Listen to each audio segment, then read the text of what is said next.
যে ভূমি পুনরুদ্ধারের জন্য সংশ্লিষ্ট যে আইন রয়েছে, আইন অনুসারে তাদেরকে নোটিশ দেওয়া হয়েছে। নোটিশ দেওয়া সত্ত্বেও তারা নিজেদের বিল্ডিং, নিজেদের ঘরগুলো অপসারণ করে নেয়। ফলে আইন অনুসারে আমরা তাদের ঘরগুলো অপসারণ করে সরকারি ভূমি উদ্ধার করার জন্য এখানে এসেছি এবং আমরা আপনাদের সহযোগিতায় মোটামুটি আমাদের কাজ পাই সম্পূর্ণ করার পথে। আশা করি এভাবে যদি আপনারা আমাদেরকে সহযোগিতা করেন, সরকারি সকল জমি আমরা পুনরুদ্ধার করতে পারবো এবং জনগণের স্বার্থ রক্ষা করতে পারবো। আপনাদের সকলকে ধন্যবাদ।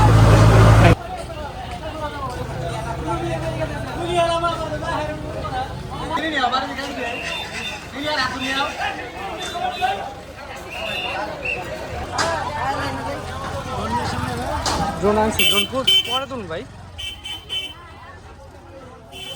একটি নিয়ম করা হয়েছে এবং কি কাংসা ইউনিয়নের